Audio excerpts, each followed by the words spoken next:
കൃഷ്ണ എല്ലാവർക്കും നമസ്കാരം. ഇന്നത്തെ വീഡിയോ എന്ന് പറഞ്ഞാൽ ഞങ്ങൾക്ക് ഉത്സവത്തിന് പോകാൻ വേണ്ടിയിട്ട് ഉള്ള ചെറിയൊരു വീഡിയോ ആണ് കേട്ടോ. അപ്പോൾ ഉത്സവം കാണാം. അതിൻ്റെ ഇടയിൽ അച്ഛനും മോനും കൂടെ എന്നെ പറ്റിക്കുകയും ചെയ്തു. അതെന്താണെന്നും കൂടെ ഞാൻ പറയാം, ലാസ്റ്റ് പറയാം കേട്ടോ എന്താ പറ്റിക്കുന്നതെന്ന്.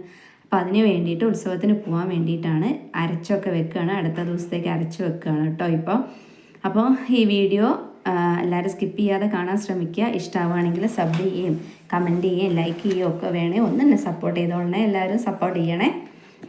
അപ്പോൾ ഞാൻ അരയ്ക്കുകയാണ് കേട്ടോ. ദോശയ്ക്ക് അത്ര തന്നെയുള്ളൂ, കുറച്ചേ അരയ്ക്കുന്നുള്ളൂ. വേഗം പുളിച്ചു പോകുന്നുണ്ട് മാവേ, അതുകൊണ്ട് കുറച്ചേ അരച്ചിട്ടുള്ളൂ കേട്ടോ. ഒരു ദിവസത്തേക്ക് മാത്രമാണ് കേട്ടോ അരയ്ക്കുന്നത്. അത് കഴിഞ്ഞിട്ട് ഞാൻ എന്ത് ചെയ്തു, അരി അരച്ച് കഴിഞ്ഞപ്പോൾ അതൊക്കെ പാത്രം മാറ്റുകയാണ് കേട്ടോ. അപ്പോൾ വൈകുന്നേരത്തേക്ക് ഗോതമ്പ് ദോശയും കൂടെ ആണ് ഉണ്ടാക്കുന്നത്. വൈകുന്നേരം ഗോതമ്പ് ദോശയും ചമ്മന്തിയും മതി എന്ന് പറഞ്ഞുകൊണ്ട് ഗോതമ്പ് ദോശയ്ക്കും കൂടെ ഉള്ള കാര്യങ്ങൾ എന്ത് ചെയ്യാണ്, റെഡിയാക്കി വെക്കുകയാണ് കേട്ടോ. പിന്നെ ചമ്മന്തി ഉണ്ട്, ഉച്ചത്തെ സമ്മന്തിയും. പിന്നെ മോനേട്ടൻ പറഞ്ഞു ഉച്ചയ്ക്ക് കൂമ്പും ചെറുപയറും കൂടെ ഉപ്പേരി ഉണ്ടായിരുന്നു, അതൊക്കെ മതി ഇന്ന്, അതുകൊണ്ട് നമുക്ക് പോവാം. ഞാൻ ആദ്യം പറഞ്ഞു ഞാൻ വരുന്നില്ല, നിങ്ങൾ പോയിട്ട് വരുമെന്ന് പറഞ്ഞു. പക്ഷെ കേട്ടില്ല, വരണം എന്ന് പറഞ്ഞു വാശി പിടിച്ചു. അപ്പോൾ ഞാൻ വിചാരിച്ചു എങ്കിൽ പിന്നെ നടക്കട്ടെ, നമുക്ക് പോവാലോ എന്ന് പറഞ്ഞിട്ട് അങ്ങനെ എല്ലാം വേഗം റെഡിയാക്കുകയാണ് കേട്ടോ. അവന് പാത്രമൊക്കെ തേച്ചു. 5:30 പോകണം എന്നാണ് കേട്ടോ പറഞ്ഞത്. എന്നിട്ട് പോയത് 6 മണിയൊക്കെ കഴിഞ്ഞിട്ടോ, 6 മണി കഴിഞ്ഞിട്ടാണ് പോയത് കേട്ടോ. 5:30 പോകണമെന്നാണ്. അതുകൊണ്ട് ഞാൻ സ്പീഡിൽ വേഗം ചെയ്യാണ് കേട്ടോ പോകാൻ വേണ്ടിയിട്ട്. നേരം വൈകണ്ടല്ലോ, അപ്പോൾ അതിന് വേണ്ടിയിട്ട്. അപ്പം നേരത്തെ തുടങ്ങും വരവുകൾ, ആഘോഷ വരവുകളൊക്കെ തുടങ്ങും. അപ്പോൾ അതുകൊണ്ടാണ് കേട്ടോ വേഗം പോകണമെന്ന് പറഞ്ഞത്. അത് കഴിഞ്ഞിട്ട് ഞാൻ മുറ്റത്തെ തുണിയൊക്കെ ഉണക്കാനിട്ട തുണികളൊക്കെ പിന്നെ മടക്കി കൊണ്ടൊക്കെ കുറേ നേരം ലൈവിലൊക്കെ ഇരുന്ന ശേഷമാണ് കേട്ടോ. അപ്പോഴാണ് നമ്മൾ ഈ ഉത്സവത്തിന് പോകേണ്ട കാര്യങ്ങൾ തീരുമാനിക്കുന്നത്. അപ്പം പിന്നെ വേഗം പിന്നെ ലൈവ് കഴിഞ്ഞ് വന്നപാട് സ്പീഡിൽ ചെയ്യാണ് കേട്ടോ. മോനാണെങ്കിൽ ആ സമയത്ത് സൈക്കിൾ ഓടിച്ച് കളിക്കുന്നുണ്ട് കേട്ടോ. മുറ്റത്തെ കൂടിയൊക്കെ സൈക്കിൾ ഓടിച്ച് കളിക്കുന്നുണ്ട്. അത് കഴിഞ്ഞ് വന്നിട്ട് ഞാൻ തുണികളൊക്കെ മടക്കി വെക്കുക. അത് തോർത്താണ് കേട്ടോ. ഞങ്ങൾക്ക് 3 കൂടെ 4 തോർത്താണ് കേട്ടോ. അവർക്ക് 2 തോർത്ത്, എനിക്ക് എല്ലാവർക്കും ഓരോ തോർത്തും, എനിക്ക് 2 തോർത്താട്ടോ. തലയിൽ കെട്ടാനും തല തോർത്താനും ഒക്കെ എനിക്ക് വേണം. അപ്പം അങ്ങനെ 4 തോർത്ത് അത് മടക്കി വേറെ മാറ്റി വെച്ചു. ഇപ്പം മേക്ക് കഴുകുമ്പോൾ എടുക്കണമല്ലോ. പിന്നെ എല്ലാ തുണികളും ഒക്കെ മടക്കി വെക്കുകയാണ് കേട്ടോ.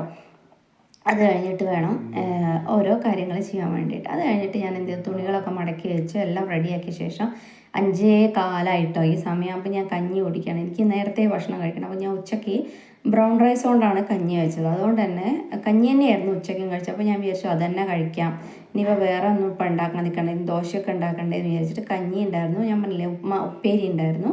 പിന്നെ കുറച്ച് ചമ്മന്തിയും കൂട്ടിയിട്ട് ഞാൻ എന്ത് ചെയ്യാണ്, കഞ്ഞി കുടിക്കുകയാണ് കേട്ടോ. അത് കഴിഞ്ഞിട്ട് വേണം 5:15 5:30 പോകണമെന്ന് പറഞ്ഞതാണ്. അതാ ഞാൻ പറഞ്ഞത് ലേറ്റായി എന്ന്. അപ്പോഴേക്ക് മോഹനേട്ടൻ കുളിക്കാൻ പോയിട്ട്. അപ്പോൾ ഞാൻ വിചാരിച്ചു ഇനി മോൻ്റെ കുളി ഉണ്ടല്ലോ, അപ്പോഴേക്ക് കഞ്ഞി കുടിച്ച് കുറച്ചൊരു 10 മിനിറ്റ് കഴിഞ്ഞിട്ട് കഴിച്ചപാട് കുളിക്കാൻ പറ്റില്ല. അപ്പം ഞാൻ എന്ത് ചെയ്തു, അപ്പം ഞാൻ വേഗം കഞ്ഞി കുടിക്കുകയാണ് കേട്ടോ. അപ്പോൾ ഓരോ പണികളുണ്ടല്ലോ, ഇതൊക്കെ തീർന്ന് വരണ്ടേ. അപ്പം അതൊക്കെ കഴിഞ്ഞ് അല്ലെങ്കിൽ പോയി വന്നാൽ ക്ഷീണം. അപ്പോൾ അതുകൊണ്ടാണ് മുമ്പേ ഒക്കെ ചെയ്യുന്നത്. അത് കഴിഞ്ഞ് കുളിച്ച് വന്നിട്ട് വിളക്ക് കത്തിച്ചു കേട്ടോ. വിളക്കൊക്കെ കത്തിച്ചു ഞങ്ങൾ പോകാൻ പുറപ്പെടുകയാണ് കേട്ടോ. 6 മണിയാകുമ്പോഴേക്ക് വിളക്ക് കത്തിച്ചു. അങ്ങനെ ലൈറ്റൊക്കെ ഓഫാക്കി പോകാൻ പുറപ്പെട്ടു കേട്ടോ. അങ്ങനെ ഞാൻ പുറത്തേക്ക് ഇറങ്ങാനില്ലേ, ഇരുടായിട്ടൊന്നുമില്ല, പക്ഷെ വിളക്ക് കത്തിക്കാതെ പോയാൽ ഒരു സുഖം ഉണ്ടാവില്ല. അതുകൊണ്ടാണ് 6 മണിയാകുമ്പോഴേക്ക് വിളക്ക് കത്തിച്ചത്.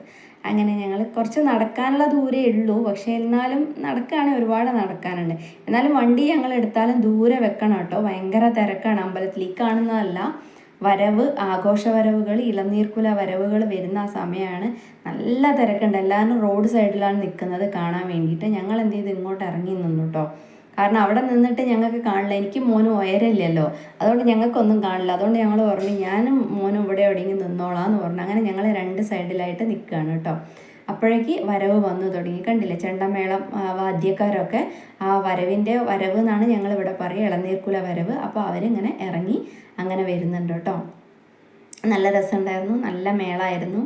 അപ്പോൾ ആ മേളമൊക്കെ കണ്ടു. അതിൻ്റെ കൂടെ കുറേ നമ്മുടെ എന്തായാലും പറയുക, ഈ ശിവൻ്റെയും പാർവതീൻ്റെയും ഒക്കെ വേഷം കെട്ടി വരുന്നതിന് എന്താ പേര് എനിക്ക് വായിൽ കിട്ടുന്നില്ല. അങ്ങനെയുള്ള കുറേ ആൾക്കാരുണ്ട്. ഈ കോമരാണ് ഈ ഇളനീർക്കുല ആൾക്കാരെ സ്വീകരിച്ചിട്ട് അകത്തേക്ക് കൊണ്ടുപോവുക. ഈ അമ്പലത്തിലെ കോമരാണ്. അപ്പോൾ അവരെന്ത് ചെയ്യാണ്, അവരെ എടുത്തിട്ട് അങ്ങനെ അകത്തേക്ക് കൊണ്ടുപോവാണ് കേട്ടോ. കോമരൻ അവരെ സ്വീകരിച്ച് അകത്തേക്ക് കൊണ്ടുപോവാണ് കേട്ടോ ആൾക്കാരൊക്കെ. അങ്ങനെ അതങ്ങനെ പോയി. ഇനിയാണ് രസം, ഇനിയാണ് ചെണ്ടമേളം. ഇതാണ് ഞാൻ പറഞ്ഞ ശിവനൊക്കെ പേടിയാവും. ആ ശിവനെ കാണുമ്പോൾ അതുണ്ടോ, ഈ ശിവൻ്റെ രൂപം വേഷം കെട്ടിയ ആളെ കണ്ടാൽ വല്ലാതെ പേടിയാവും. ഭയങ്കര രൗദ്രഭാവം കേട്ടോ. ഇവർ രണ്ടാളും അത്ര ഒരു പേടി തോന്നില്ല. അവരൊക്കെ തീയൊക്കെ പറക്കുന്നുണ്ടായിരുന്നു. അവരെന്താ പരിപാടി അറിയില്ല, കിരീടത്തു നിന്നൊക്കെ തീ പറക്കുന്നതൊക്കെ കണ്ടിട്ടുണ്ടായിരുന്നു കേട്ടോ. നല്ല രസമുണ്ടായിരുന്നു. അതിന് ശേഷമാണ് നമ്മുടെ ആൾക്കാർ വന്നത്. മുയൽക്കുട്ടനും കരടിക്കുട്ടന്മാരും ഗൊറില്ലയൊക്കെ. ഈ കരടിക്കുട്ടന്മാരുണ്ടല്ലോ നമ്മുടെ മേലേക്ക് വരിക ചെയ്യുക, ഗൊറില്ല. ആ മുയൽക്കുട്ടൻ പാവാണ് കേട്ടോ, അത് വരുന്നില്ല. ഇന്ന് മീൻകുട്ടനൊക്കെ പേടിച്ചു പോയി. നമ്മളെ മേലേക്ക് ഇങ്ങനെ ചാടി വരിക. മീനു ഫോട്ടോ എടുക്കുമ്പോൾ ഗൊറില്ല ഒരൊറ്റ ചാട്ടം മീനുവിൻ്റെ മേലേക്ക് വീണ്. ഞാൻ വിചാരിച്ചു എൻ്റെ ഫോണ് നിലത്ത് വീണ് പൊട്ടിയെന്ന് കേട്ടോ. പിന്നെ ഈ ആഘോഷങ്ങളൊക്കെ ഞങ്ങൾ സുഖമായിട്ട് കണ്ടു. ഇനി എന്നെ പറ്റിച്ച കഥ എന്താ അറിയണ്ടേ? ഞാൻ ഇവിടുന്ന് തിരക്കിട്ട് ദോശയ്ക്കൊക്കെ മാവൊക്കെ കലക്കി വെച്ച് പോയില്ലേ, ഇവരെന്ത് ചെയ്തു എന്നറിയോ? അവിടെ നിന്ന് വരുന്ന വഴി ഹോട്ടൽ കണ്ടപ്പോൾ നമുക്കൊരു ചായ കുടിക്കാമെന്നും പറഞ്ഞ് കയറി. ഇവർ പൊറാട്ടയും അതും ഇതൊക്കെ കഴിച്ച് ചായയൊക്കെ കഴിച്ചു. ഞാനിവിടെ വെച്ച ഗോതമ്പ് കലക്കി വെച്ചതൊക്കെ വെറുതെ ആയി. അങ്ങനെയാണ് അച്ഛനും മോനും കൂടെ എന്നെ അസലായിട്ട് പറ്റിച്ചു. ഭക്ഷണം ഉണ്ടാക്കി ഞാൻ വെറുതെ തിരക്കിട്ടിട്ടില്ലേ ആ കാര്യങ്ങളൊക്കെ ചെയ്തത്. അപ്പം അങ്ങനെയാണ് അച്ഛനും മോനും കൂടെ എന്നെ പറ്റിച്ചത്. അങ്ങനെ ചെറിയൊരു പറ്റിക്കലാണ് കേട്ടോ, വലിയ കാര്യമൊന്നുമല്ല. അങ്ങനെ ഇതുണ്ട് ഈ ഗൊറില്ല. ഇതാണ് മീൻകുട്ടൻ്റെ മേലേക്ക് ഒരൊറ്റ വിരലങ്ങ് വന്ന് കണ്ടോ, പേടിയാവും കണ്ടാൽ. അങ്ങനെ ഈ ഒരു കുഞ്ഞു വീഡിയോ ഞാനിവിടെ വൈൻഡപ്പ് ചെയ്യാണ്. ഇതാണ് ഞങ്ങളുടെ നാട്ടിലെ ആഘോഷം.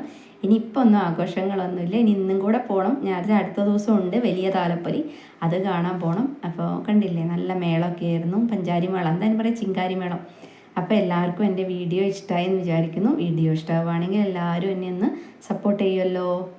അപ്പോൾ ഓക്കെ, ബൈ ബൈ. എല്ലാവർക്കും ഒരിക്കൽ കൂടി നന്ദി പറയാണ് കേട്ടോ. കുട്ടികളൊക്കെ നല്ല രസമായിട്ട് കളിക്കുന്നുണ്ടായിരുന്നു കേട്ടോ. പെൺകുട്ടികളും ആൺകുട്ടികളും ഒക്കെ നല്ല അടിപൊളിയായിരുന്നു. നല്ല ആഘോഷ വരവുകളായിരുന്നു. കുറേ എണ്ണം വന്നു. ഞങ്ങൾ ലാസ്റ്റ് സമയത്താണ് അവിടെ എത്തിയത്. അപ്പം അതുകൊണ്ട് തന്നെ ഈ ഒരു വരവ് മാത്രമേ ഞങ്ങൾക്ക് കാണാൻ പറ്റിയിട്ടുള്ളൂ. നേരത്തെ വരണമായിരുന്നു. ഞങ്ങൾ കുറേ വൈകിട്ടല്ലേ, 6 മണിക്കല്ലേ വന്നത്. അപ്പോൾ ഈ 6:30-ൻ്റെ ഈ ഒരു വരവ് മാത്രമാണ് ഞങ്ങൾ കണ്ടത്. ഇനി അടുത്ത ദിവസവും പോകണം. അപ്പോൾ എല്ലാവർക്കും താങ്ക് യു, ബൈ ബൈ.